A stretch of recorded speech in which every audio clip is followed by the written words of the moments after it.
Hello दोस्तों, नए video में आपका बहुत बहुत स्वागत है। होम फर्स्ट फाइनेंस के बारे में हम आपको इस वीडियो में बताने वाले हैं। इसका आईपीओ कभी भी आ सकता है, जनवरी में कोई भी डेट। इनफैक्ट कुछ रूमर्स भी चल रहे हैं, लेकिन अभी तक कोई भी कंफर्म डेट नहीं हुई है दोस्तों।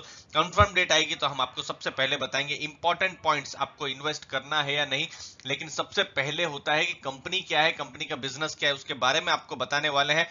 और इन्वेस्ट करने से पहले या जब भी आईपीओ आएगा तो उस समय कौन सी इंपॉर्टेंट चीजों पर आपको ध्यान देना है। दोस्तों, आईपीओ आता है तो इसका मतलब ये नहीं होता है कि 14,000 15,000 जो भी रुपया है और आपने इन्वेस्ट किया और जिस दिन आईपीओ खुला और आपने बेच दिया, तो ये एक स्ट्रेटेजी रहती है। लेकिन इसके पीछे भी एक बिजनेस रहता है, कंपनी रहती है, जिसके बारे में जो बड़े निवेशक हैं वो सोचते हैं। दोस्तों, मुझे याद आ रहा है मार्च के महीने में 2020 की बात कर रहा हूं, पिछले साल में मैंने एक वीडियो बनाया था होम फर्स्ट फाइनेंस के ऊपर। और तब उस वीडियो को बहुत अच्छे रिस्पांस भी मिले थे, क्योंकि होम फर्स्ट फाइनेंस को अप्रूवल सेबी की तरफ से मिल गया था कि वो आईपीओ ला सकते हैं। लेकिन तभी ये देखिए, अंडरलाइन में कर रहा हूं, बहुत बड़ा वर्ड है, पेंडेमिक तब आता है। और आपने देखा होगा उस समय किस हिसाब से मार्केट भी गिरती है। और बिल्कुल मुझे याद आता है, पुराने इन्वेस्टर मेरे साथ सहमत भी होंगे, एसबीआई कार्ड्स का आईपीओ आया था मार्च के महीने में। और आप देख सकते हैं, जहां हम 20-25% जब ऊपर खुलने के बारे में सोच रहे थे, वहां पर वो डिस्काउंट में खुलता है। तो दोस्तों, आईपीओ में रिस्क हमेशा ध्यान में रखें। देखिए, आईपीओ ऐसा नहीं होता है कि आपको एक दिन में 50-60% रिटर्न दे। नेगेटिव रिटर्न भी दे सकता है, डिस्काउंट लिस्टिंग भी दे सकता है। तो ये सब चीज भी आपको समझना जरूरी है। अब होम फर्स्ट फाइनेंस पर फोकस करते हैं। ये दो देखिए, एरो में मैं आपको बता रहा हूं, ये दो नाम बहुत बड़े इंडस्ट्री में नाम है।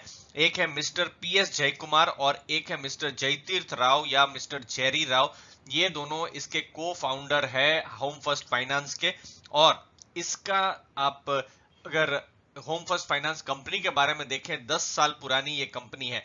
Mister Jayakumar bank of Baroda के एमडी और सीईओ भी रह चुके हैं। और उससे पहले सिटी बैंक जो था, उसके कंज्यूमर के जो बिजनेस हेड है वो भी थे। मिस्टर जेरी राव जो एम्फासिस करके कंपनी है, उसके फाउंडर रह चुके हैं और सीईओ भी थे। तो जो प्रोमोटर्स हैं उनका बहुत बड़ा नाम है। और जो ये कंपनी आईपीओ लेकर आ रही है, तो ये एक बहुत ही बड़ा पॉजिटिव पॉइंट कंपनी के सपोर्ट में जा सकता है। कंपनी की बात हो रही है तो होम फर्स्ट फाइनेंस का क्या बिजनेस है उसके बारे में भी आपको बता दें। तो दोस्तों, जैसा कि नाम है होम फर्स्ट, तो ये जो अफोर्डेबल हाउसिंग है उस पर ये काम करती है। और जितना हो सके पेपरलेस ट्रांजैक्शन होते हैं। और वहां पर जो होम लोन है, समझ लीजिए आप नौकरी करते हैं तो आपको होम लोन चाहिए, आपका खुद का बिजनेस है तो होम लोन चाहिए।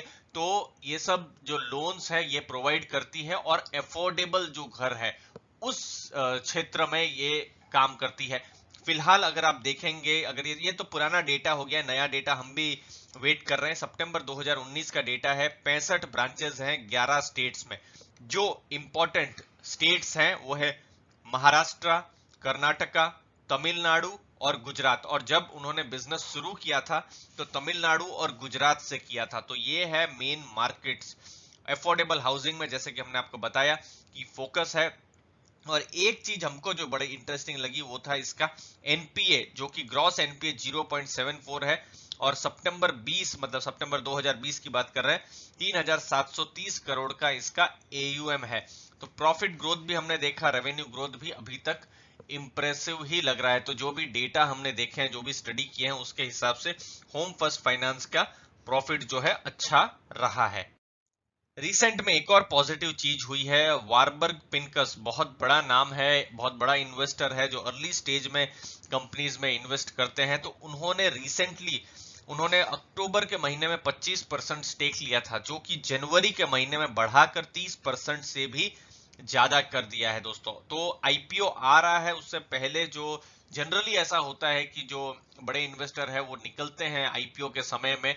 लेकिन यहाँ वारबर्ग पिनकस इंटर कर रहा है। अब ये देखना बड़ा इंटरेस्टिंग रहेगा कि वो यहाँ पर बेच रहे हैं कि नहीं। लेकिन जितनी अभी तक सूचना है कि वारबर्ग पिनकस जो है वो अपना स्टेक नहीं बेच रहे हैं। जो दूसरे जैसे ट्रू नॉर्थ है, वो कंपनी जो जो इन पर जो अर्ली जो इन्वेस्टर है वो बेच रही है अपना स्टेक।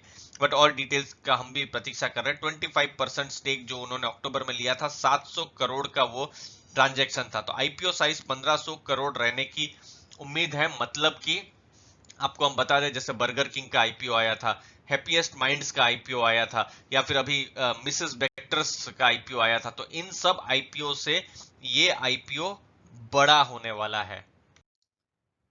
तो दोस्तों आईपीओ जनवरी में एक्सपेक्टेड है। देखिए आईपीओ की डेट आ जाए वो तो हम आपको बता देंगे, लेकिन आईपीओ में अप्लाई करने से पहले जो हमारा फ्रेमवर्क है, जो हम बताते रहते हैं, जो आपको कंसीडर करना चाहिए जनरली, ऐसा नहीं है कि आप हमारे ही फ्रेमवर्क में कंसीडर करें, दूसरे भी जो इन्वेस्टमेंट पोर्टल्स है वहां पर भी आप उनके अलग अलग फ्रेमवर्क में कंसीडर करिए।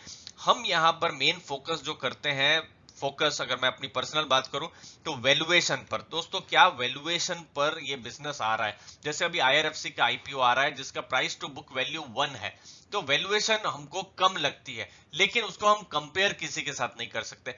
होम फर्स्ट फाइनेंस में वो शायद तकलीफ ना रहे, वैल्यूएशन कुछ भी रहे, हम उसको दूसरी होम की जो कंपनी है या एनबीएफसीज है उनके साथ कंपेयर कर सकते हैं, तो वो चीज थोड़ी आसान हो जाएगी। जैसे अभी इंडिगो पेंट्स का आईपीओ आएगा तो हम उसको एशियन पेंट या बर्जर पेंट्स के साथ जो वैल्यूएशन के हिसाब से हम कंपेयर कर सकते हैं। तो वैसा ही एक एडवांटेज ये होम फर्स्ट फाइनेंस में भी रहने वाला है। अगली चीज मार्केट वोलेटिलिटी भी देखनी है दोस्तों। ये मार्केट वोलेटिलिटी को तो आपने देखा ही है, जैसे बिल्कुल शुरुआत में ही मैंने कहा था कि मार्च महीने में वो मैंने वीडियो बनाया था होम फर्स्ट फाइनेंस में, और अब जो हो गया है जनवरी 2021, तो 10 महीने हो चुके हैं। तो ये वोलेटिलिटी इतनी थी कि आईपीओ आ ही नहीं पाया था दोस्तों। अगली चीज रहेगी एंकर इन्वेस्टर्स में। जैसे देखिए अभी आपको मैं बता दूं, ये एक बोनस में आपको इन्फॉर्मेशन दे रहा हूं, आईआरएफसी का जो आईपीओ आया हुआ है वहां पर गवर्नमेंट ऑफ सिंगापुर ने अप्लाई किया है, एचडीएफसी ने अप्लाई किया है, निपॉन ने अप्लाई किया है, इन्वेस्को ने अप्लाई किया है। तो ये सब बड़े बड़े एंकर इन्वेस्टर्स हैं। तो ये सब इन्वेस्टर्स जब इन्वेस्ट करते हैं किसी भी आईपीओ में आने से पहले, तो एक कॉन्फिडेंस भी आता है कि भले ही हो सकता है शॉर्ट टर्म में आपको बहुत बड़ा रिटर्न ना मिले, लॉन्ग टर्म में हो सकता है कि कंपनी अच्छा जाए, क्योंकि एंकर इन्वेस्टर शॉर्ट टर्म नहीं सोचते हैं, लॉन्ग टर्म सोचते हैं, बड़ा सोचते हैं। और आईपीओ जब भी आएगा तो ये जरूर देखिएगा रिसर्च रिपोर्ट बहुत ही ज्यादा जरूरी है। रिसर्च रिपोर्ट के बेसिस पर ही आपको कोई डिसीजन लेना चाहिए, क्योंकि वहां पर आपको अंदर की जो इंपॉर्टेंट डिटेल्स है बिजनेस के बारे में हो सकता है, वैल्यूएशन के बारे में हो सकता है, कंपनी के प्रोमोटर फाउंडर, उन सब चीजों के बारे में और डिटेल में भी समझ में आता है। तो जो बड़े बड़े ब्रोकरेज हाउसेस हैं वो सब रिपोर्ट्स लाते हैं। हमारी कोशिश रहेगी, इनफैक्ट हम लाएंगे ही वीडियो नए रिसर्च रिपोर्ट और एंकर लिस्ट का, डेट का हम भी वेट कर रहे हैं। जो रूमर्स चल रहे हैं, रूमर्स से तो हम हमेशा दूर ही रहते हैं दोस्तों। तो जब भी रिसर्च रिपोर्ट आएगी तो हमको वैल्यूएशन और बिजनेस पर और डिटेल मिलेगी, तो हम ये सब चीज पर वेट करेंगे दोस्तों। उम्मीद है आपको भी वैल्यू मिली होगी वीडियो से। आपने अपना समय दिया उसके लिए बहुत बहुत धन्यवाद। वीडियो अच्छा लगा तो जरूर लाइक शेयर सब्सक्राइब कीजिए, और वो बेल बटन जो है दोस्तों वो दबाना नहीं भूलिएगा। धन्यवाद आपके टाइम के लिए।